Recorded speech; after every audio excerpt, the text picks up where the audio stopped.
역사의 교훈을 함께 받으면서 우리가 그리스도인으로서 오늘 살아가면서 우리에게 어떤 깨달음을 주는가를 우리가 이 시간에 생각해보는 시간이 되어야 할 줄 압니다. 죄악에서 예수 그리스도로 말미암아 구원받고 성령 충만함으로 신앙생활을 하면서 축복된 그리스도인의 삶을 노래할 수 있는 것은 마음의 감동과 깨달음이 있었기 때문에 오늘 우리가 이 자리에 나와서 찬양하는 것이고 하나님 앞에 우리가 예배드리는 것이 아니겠느냐고. 그러나 신앙생활을 하면서 우리가 기쁨이 없고 교회 생활을 하면서 어떤 이기주의와 현실주의에 빠져 있어서 영적 충만을 경험하지 못한다고 한다면 마음에 영적 깨달음이 없기 때문이라고 말할 수밖에 없습니다. 성경에는 깨달음이 없어서 멸망하는 사람들 기록하고 있습니다. 우리가 보면은 유다서에서 그걸 말하는데 창세기 4장에는 가인의 기록이 나와 있습니다.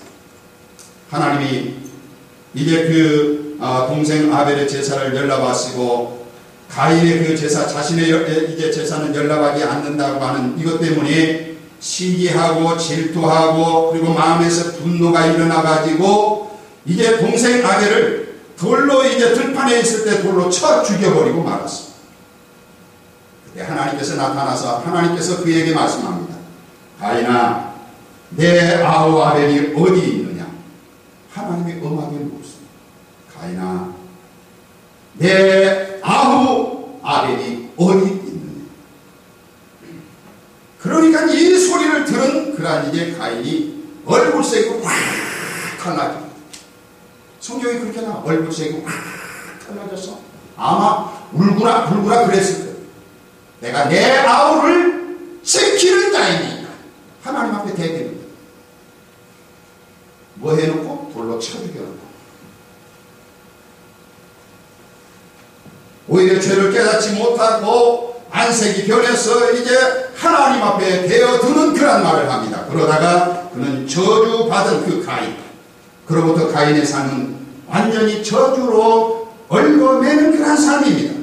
그는 밭을 갈고 씨를 뿌려도 땅이 효력을 잃어버리고 말았습니다. 가인의 삶은 묶이고 다치고 이제 막혀버리는 그런 삶이 되어버리고 말았습니다.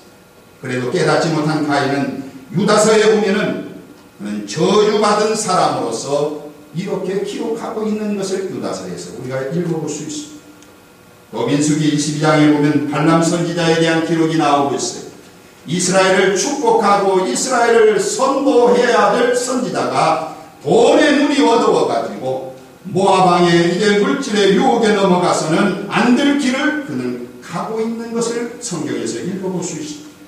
그러자 하나님의 사자가 그 길을 가로막고 이제 쓴 것을 선지자는 보지 못하는데 뭐는 봐요? 나귀 새끼는 그것을 보았습니다.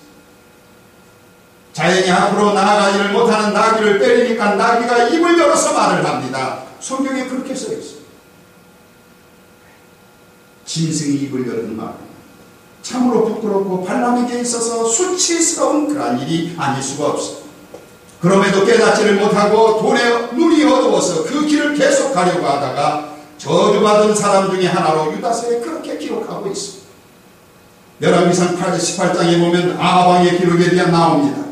이방 여인 이세벨과 결혼을 해서 그를 책망하는 선지자의 말을 듣지 아니하고 오히려 그 선지자들을 다 죽이고 괴롭히는 그런 아합왕에 대해서 기록하고 있습니다. 그로 말미암아 이스라엘에 3년 반 동안이나 비가 오지 않아서 온 백성과 생촉이 다 죽음을 당하는 그런 처지가 되어버리고 말았어요. 여러분, 비가요, 말이 그렇지 3년 반 동안 만약 미국 땅에 안 오면 어찌 될까요? 끔찍한 겁니다. 그의 죄로 인하여서 3년 반 동안이나 비가 내리지를 않았어요. 그래도 깨닫지를 못하는 거예요. 그래도 깨닫지를 못해요. 그래서 갈멜산에서 엘리야와 바알 선지자의 그 기도 대결로 여호와가 하나님이라는 사실을 만천하에 공표되는 그런 기적을 그는 보았습니다. 그래도 깨닫지를 못하고 오히려 주의 종을 괴롭히다가 그의 마지막은 성경에 읽어보면 비참합니다. 그의 시체를 개들이 뜯어먹었어요. 나중에는 핥을 것조차도 뼈다구조차도 없다는 얘기예요. 비참한 그러한 이제 최후를 맞이한 것을 성경에서 기록하고 있습니다. 신약에 깨닫지 못하는 멸망하는 짐승이 된 사람 우리는 너무나도 잘 압니다. 가룟 유다입니다. 메시아의 이제 예수님의 제자가 된 감격과 축복을 누리지 못하고 은 30에 예수님을 팔아넘긴 유다에 대한 기록은 참으로 비참합니다. 요한복음 17장 12절에서는 그를 가리켜서 멸망의 자식이라고 말합니다. 요한복음 이제 12장 6절에 보면 그는 도적이라고 기록하고 있고, 요한복음 6장 70절에 보면 그를 갖다가 마귀라고 기록하고 있습니다. 그리고 누가복음 6장 16절에 보면 반역자라고 기록하고 있는 것을 볼 수 있습니다. 축복된 존귀한 그런 자리에 있으면서도 깨닫지 못해서 멸망한 가룟 유다의 일생은 오늘을 살아가는 우리들에게 큰 교훈을 주고 있음을 우리는 항상 생각하고 살아야 합니다. 역대하 26장의 우시왕도 마찬가지입니다. 삼손도 마찬가지입니다. 그리고 우리의 역사를 거슬러 올라가서 보면, 우리 교회사를 더군다나 거슬러 올라가 보면 깨닫지 못해서 슬프고 추한 일생을 마무리 짓는 그런 이제 사람들 참으로 많이 있습니다. 그럼에도 오늘을 살아가는 사람들을 깨닫지 못하고 살아가는 행여 우리들은 아닌지, 우리 자신을 한 번씩은 우리는 조심스럽게 돌이켜볼 필요가 있습니다. 한 유대인이 머리를 갸웃거리가면서, 뭐가 궁금한 거야. 머리를 갸웃거리가면서 그저 납비를 찾아갔어요. 유대인의 그 납비를 찾아갔어요. 그래서 납비를 찾아가가지고, 납비님 도저히 이해가 안 되는 그런 어려운 문제가 있어서 찾아왔습니다 하고 납비에게 이 유대인이 그렇게 말을 했어요. 그래서 납비가 그게 뭡니까? 뭐가 그렇게 이해가 안 됩니까? 그거 물었어요. 그러니까는 그 유대인이 하는 말이, 가난한 사람들은 그들의 힘이 있는 한 어려운 사람들을 도와주려고 하는데 왜 부자들은 여유가 있으면서도 어려운 사람들을 도울 줄을 모를까요? 하면서 납비에게 물었습니다. 그래서 납비는 아주 난데없이 이런 말을 하는 거예요. 자, 이제 한번 오세요. 창문 있는 데로, 이렇게 창문 있는 데로 가서 지금 당신의 눈에 뭐가 보입니까? 그러니까 대답하기를, 그때 마침 어떤 여자가 아이를 데리고 가는 것이 보는 거예요. 그러니까는 그 유대인이 대답하기를, 예, 지금 창밖에 어떤 여자가 그 아이를 데리고 가는 것이 보여집니다 하고 이렇게 이제 대답을 했어요. 아, 그래요? 그렇구만요. 자, 그러면 이리 와보세요. 근데 거울 앞에 세워놨어요.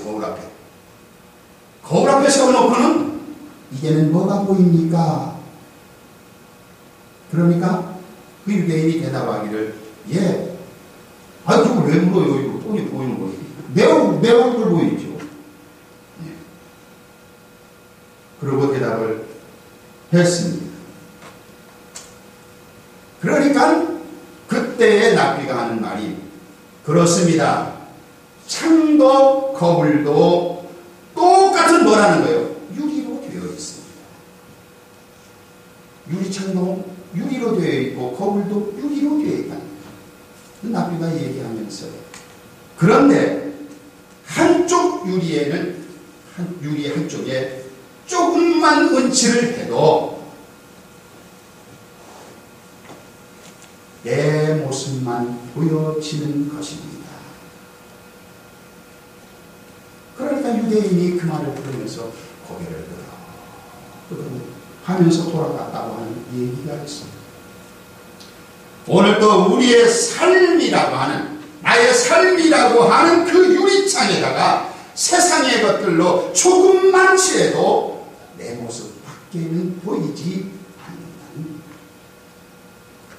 그 은칠이 그게 물질이든지 아니면 권력이든지 그것이 학식이든지 직분이든지 내 삶에, 바로 삶이라고 하는 유리창에 그게 뭐라도 조금만 칠해놓기만 하면 내 모습 밖에는 보이지 않는다는. 아멘. 믿음으로 닦아놓으시기를 바랍니다. 세상 것 칠하지 마시기를 바랍니다.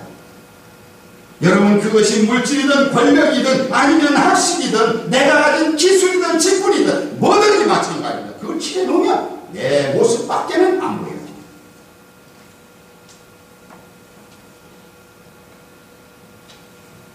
있다고 교만하지 않으며 많이 배웠다고 남을 무시하지 아니하며 힘 있다고 가졌다고 다른 사람을 억누르지 않는 것, 이것이 바로 잘 삶의 창을 닦아는 겁니다. 아멘. 이것이 바로 그리스도인의 축복된 삶이라고 하는 사실을 내가 결코 간과해서는 안 됩니다. 우리 모두 그런 삶을 살아가고 있는지 이 시간에 우리가 깨달음을 갑니다.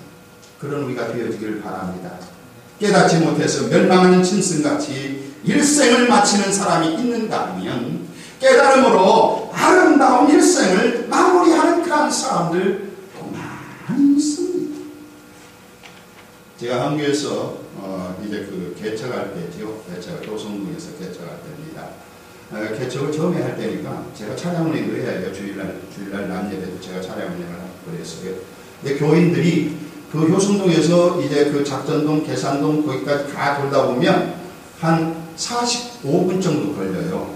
교인들 이제 돌아서 이제 교회까지 이렇게 싣고 오다 보면 이게 주일날 낮 예배를 드리기 위해서 제가 차량 운행을 하고 이제 이렇게 갔습니다. 차량 운행을 하는데 모든 사람들이 다 보면 예수 믿는 사람들 한국에서는 뭐래요? 주일은 뭐라고 써붙였어요? 창문에 샤카 내리고 주일날에는 주일은 쉽니다. 못 본 사람들 같아요. 이 얘기를 안 해요. 어떻게 해? 나 혼자만 얘기를 하니까 그렇잖아요. 안 봤어요. 아이고 참 장난 왜 안 봐? 아니 한국에서는 좀 예수 믿는다는 집은 저보다 주일날 샷다 내리고 거기다가 주일은 쉽니다. 이러고 써놨단 말이에요. 그런데 내가 뭔 말을 하려고 하느냐면요. 계산동 쪽으로 이렇게 이제 거기 가다 보면 시장통이 있고 그쪽으로 가다 보면은 그런 이제 문을 닫은 가게들이 많이 있어요. 근데 그 가게가 옷가게예요. 옷가게. 그런데 뭐라고 써놨느냐 하면은 주일은 뭐라고 썼을까요? 예배 드리는 날입니다.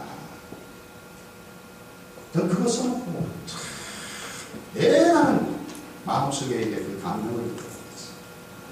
주일은 쉰다는 말을 우리는 흔히 많이 들어봤어요. 근데 그분의 가게 주인이 어떤 분이냐는 나는 몰라요. 거기다가 그것도 크게 써놨어요. 주일은 예배 드리는 날입니다. 참 그때 제가 많은 것을 생각하게 되어졌습니다. 여러분, 그런 사람이 있는가 하면 직분자가 되어서도 주일 버젓이 사업을 하고 교회도 사회에도 인색하고 다른 사람들에게 이제 오히려 다른 사람들을 힘들게 하는 그러한 사람들이 오늘날 없지 않아 참 많이 있습니다. 그래서 깨닫는 것은 그처럼 귀한 것인가 생각합니다. 그래서 깨닫는 것이 은혜라고 말씀하고 있습니다. 아멘. 역대상 21장에 보면 다윗의 깨달음이 기록되어져 있습니다. 다윗이 교만해서 하나님의 역사를 보는 눈이 감겨져 버리고 말았습니다. 자기 군대를 개수했어요. 가서 막 전부 다 승전보를 올리는 거예요. 나가서 싸우는 대로 전부 다 승전보를 올리는 거예요.